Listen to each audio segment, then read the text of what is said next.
I watched every Japanese money habits video I could find, and they all open the same way. The Japanese are some of the best savers on earth, so copy them.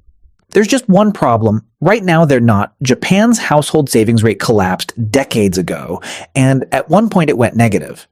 That's the very first claim these videos make, and it's already wrong, so you can imagine how the rest holds up. Save 35%. Slash your grocery bill 40%, sourced from nowhere. So I ran all 7 habits through the numbers myself, and the results split cleanly into 2 piles. The ones that genuinely build wealth, and the ones that are just vibes wearing a kimono. I know how that sounds. Let me earn it. Here are the rules for the next few minutes, because I want you to be able to check me the whole way through. There are 7 habits on the table. Every one of them gets the same test. A habit only makes the real pile if the number behind it survives contact with a calculator. If the only source is another video quoting a blog post, it goes in the other pile, no matter how calm and wise it sounds. Some of these are going to surprise you by holding up better than you'd expect. At least one is going to fall apart the moment we touch it. And the single most powerful one is going to look, at first, like the most boring. That's the one worth waiting for. Let's start with the most famous habit of all. Habit 1 is Kakeibo. It's a Japanese budgeting method that dates back to 1904, and the idea is disarmingly simple. Before you spend money, you write it down by hand in a notebook, and you ask yourself a few plain questions. Do I need this? Can I afford it?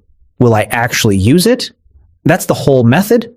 No app, no spreadsheet, no automation. Just a pen and a small, deliberate pause. Now here's where the internet gets carried away.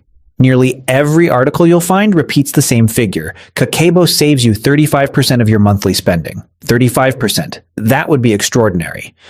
And when I went looking for where that number came from, I found exactly nothing. No study, no data set, just the same sentence copied from one page to the next until it hardened into a fact by sheer repetition. So into the vibes pile it goes. Not because the habit is useless, because the number is invented. Here's what is real.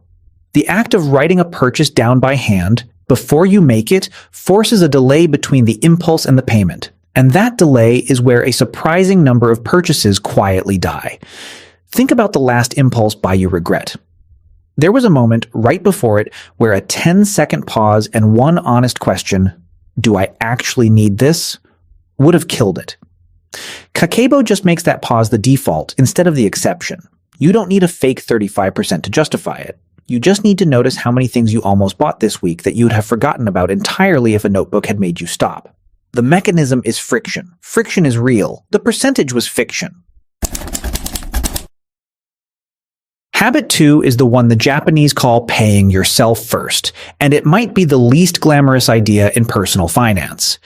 The instruction is this. The moment money arrives, a fixed slice of it leaves. Into savings, into investments, before you have the chance to do anything with it. You don't save what's left after spending. You spend what's left after saving. That reversal is the entire trick. And the reason this beats simply intending to save is that it removes you from the decision entirely. Every month you rely on willpower is a month you can talk yourself out of it.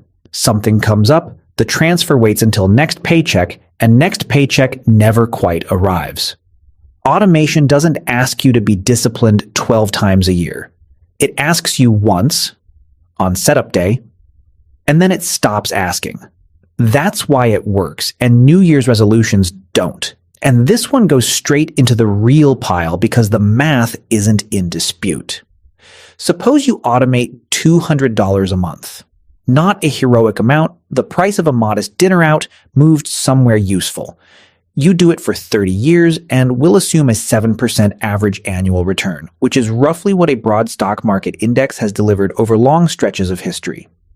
I'll say clearly that's an assumption based on the past, not a promise about the future. Over those 30 years, you personally contribute $72,000. $200 a month, month after month. But the ending balance isn't $72,000. It's just under $244,000, which means roughly $172,000 of that pile was never money you earned and set aside. It was growth. It was the return compounding on top of returns. You did the boring part, the automation, right?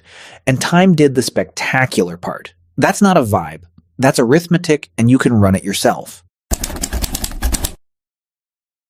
Habit 3 is Kaizen. In Japanese manufacturing, it means continuous improvement. Tiny, relentless, 1% at a time refinements. The philosophy that helped companies like Toyota grind out advantages over decades. Applied to money, Kaizen says, don't overhaul your whole life this weekend. Nudge one number, slightly, and let the nudges accumulate. Let's test the smallest possible nudge. Say you earn $60,000 a year, and you decide to save just one additional percent of it. 1%. That's $600 a year, or about $50 a month. A number so small it feels pointless.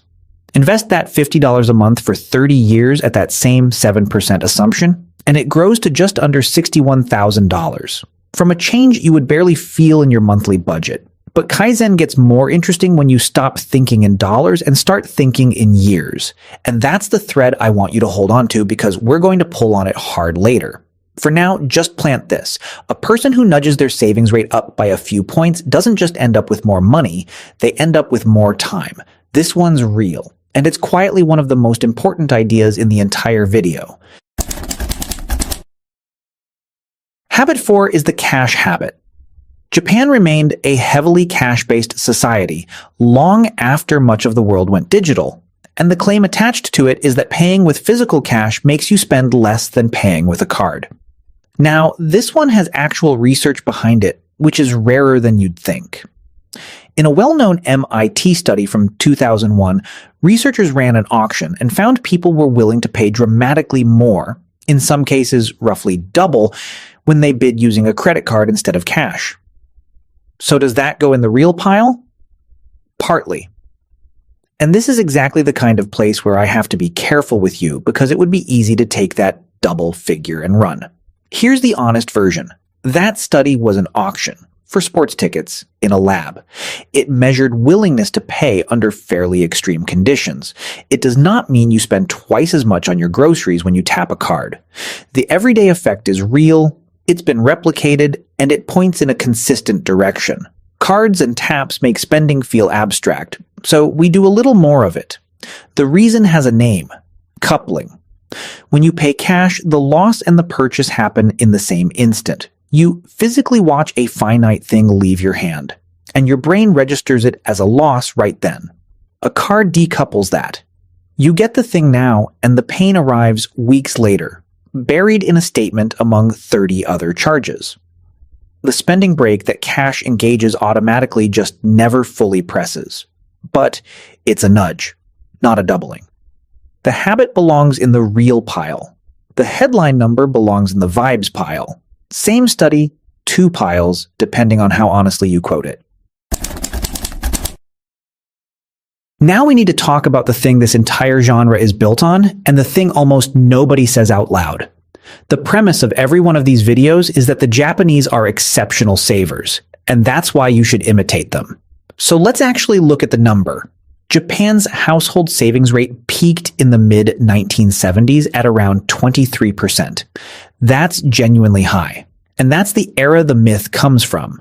But it didn't stay there. It fell steadily for decades. It dropped below 10% around the year 2000. And then in the years around 2013 to 2015, it did something that should end